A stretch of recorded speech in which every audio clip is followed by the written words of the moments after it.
Região do Muni, Rosário e Santa Rita são as duas consideradas as mais violentas. Rosário, por exemplo, já esteve no topo de cidade mais violenta do Maranhão.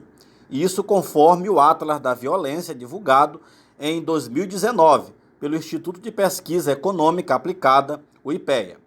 O órgão parte de uma base de cálculo a cada 100 mil habitantes e daí se obtém a média de homicídios nas cidades. Acredita-se que de 2022 para cá, Rosário já deve ter retornado a esse patamar de violência no Maranhão, lamentavelmente. Já foram mais de 15 homicídios registrados no município, de 2022 até o início de 2023, todos com o uso de arma de fogo. O que chama a atenção nos crimes, ultimamente, são as semelhanças entre eles. Quase sempre são dois assassinos utilizando motocicletas, geralmente roubadas, usadas exclusivamente para esses tipos de ações. Um outro efeito dessa violência que a cidade de Rosário vive atualmente é o que chamamos de êxodo.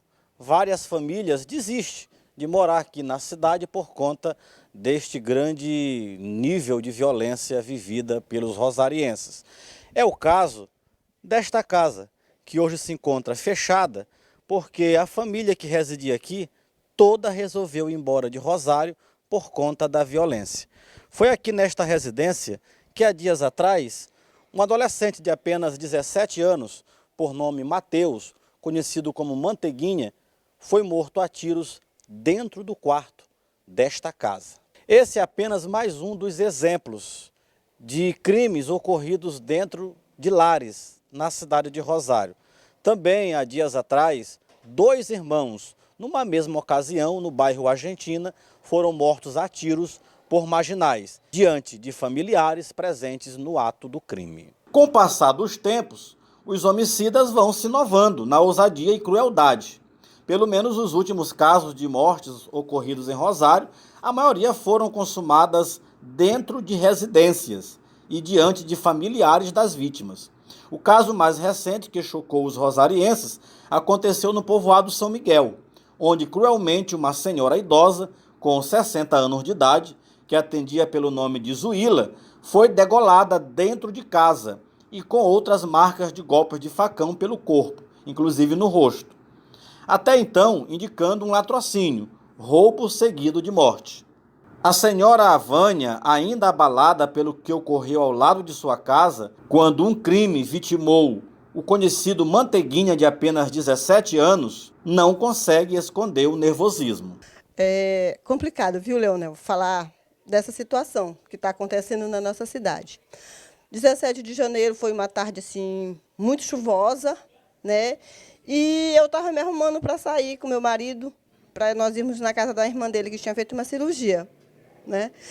E como estava chovendo, a gente costuma fechar logo a casa, né? A gente fecha a casa e fechou a casa aí, disse assim: Antônio, passou a chuva, mora lá na casa de tua irmã. A gente estava se arrumando quando ouviu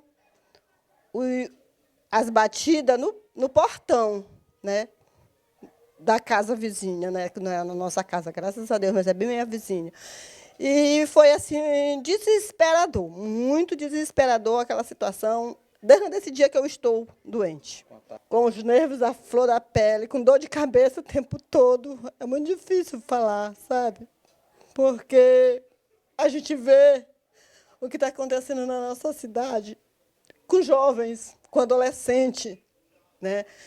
E naquela tarde, naquela noite, por volta de 8 horas, 7h30, 8 horas, foi crucial para a minha vida, por conta dessa situação que foi um vizinho meu.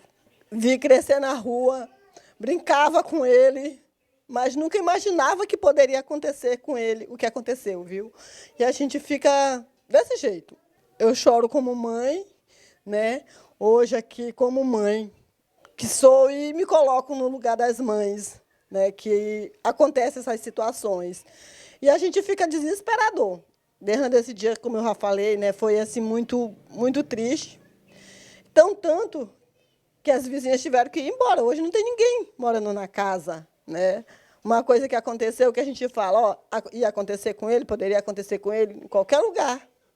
Mas, felizmente, ele estava na porta conversando com a prima dele e aconteceu.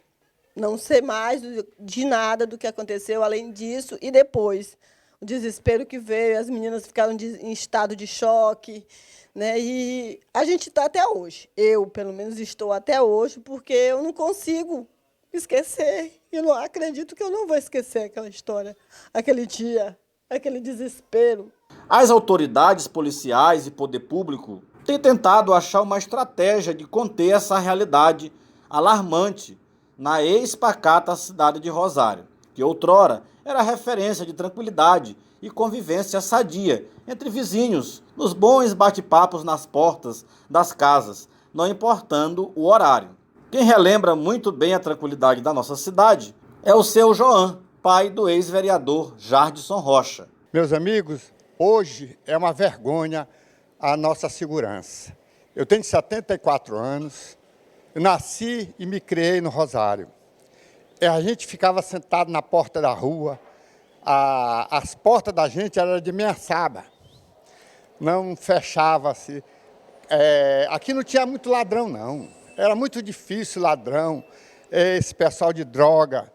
Agora que está horrível. E essas mortes que está tendo aqui no Rosário é só droga. Rosário hoje está muito diferente. Eu já tenho até medo de ir ali para a porta do Bar do Meio. Eu me deito hoje 6 horas, 7 horas, já estou dentro de casa, não abro mais o portão. E antes ficava até tarde? Antes eu ficava até 10 horas conversando na porta da rua. Os rosarienses com 70 anos sabem disso. Agora resta acreditarmos que, com muita eficiência, mesmo diante de pouca estrutura, as polícias civil e militar consigam retornar à ordem e, junto com as políticas que devem ser promovidas pelos poderes estadual e municipal, consigamos vislumbrar dias melhores, sem tantos prantos, dor e medo, o que ultimamente tem feito a antiga realidade de filhos sepultarem os pais tomar rumos totalmente diferentes. Hoje é muito mais comum ver os pais sepultando os filhos.